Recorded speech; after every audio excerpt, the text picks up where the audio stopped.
হঠাৎ খুব টাকার প্রয়োজন হলে সূরা ইখলাস 21 বার পড়ুন, টাকার ব্যবস্থা হয়ে যাবে। আপনার যত টাকার প্রয়োজন ইনশাআল্লাহ হয়ে যাবে। শুধুমাত্র যখন আপনারা হঠাৎ দেখবেন যে টাকার প্রয়োজন হবে, সে সময় আপনারা শুধুমাত্র সূরা ইখলাসটি পড়বেন। এই আমলের নিয়মে 21 বার। আর আপনাদের আমলটি করার সময় যে সূরা ইখলাস পড়তে হবে, সেই সাথে আরো একটি ছোট্ট অক্ষরের দোয়া রয়েছে, সেই দোয়াটিও পড়তে হবে। তো আপনাদের শুধুমাত্র সূরা ইখলাস এবং এই আমলটির জন্য ছোট্ট একটি অক্ষরের দোয়াটি পড়তে হবে। তাহলে আপনারা যখন সূরা ইখলাস 21 বার পড়বেন এবং এই আমলটির দোয়া পড়বেন, তো তখনই দেখবেন যে আপনাদের কাছে টাকার ব্যবস্থা হয়ে গেছে।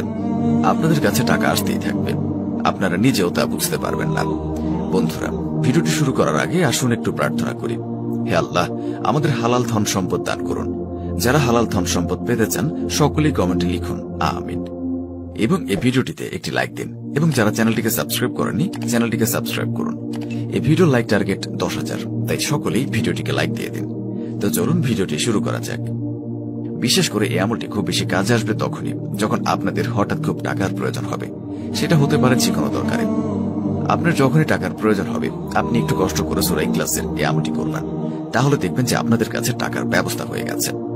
খুবই সহজ নিয়ম আমলটির, এবং আপনারা খুব সহজে রেজাল্ট পেয়ে যাবেন।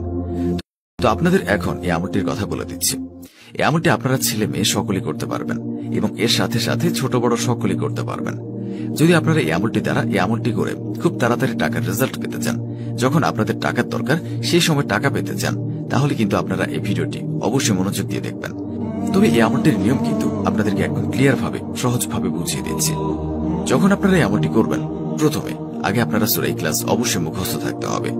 আপনাদের যাদের মুখস্থ নেই তারা একটু কষ্ট করে মুখস্থ করে নেবেন, কারণ এই সূরা ইখলাস পড়ে যদি আপনারা আপনাদের টাকা পয়সার সমস্যা একদম সম্পূর্ণ শেষ করতে পারেন, তাহলে অবশ্যই আপনারা সূরা ইখলাসটি মুখস্থ করে নেবেন। এবং সূরা ইখলাসটি মুখস্থ করে নিলে অনেক ফজিলত রয়েছে।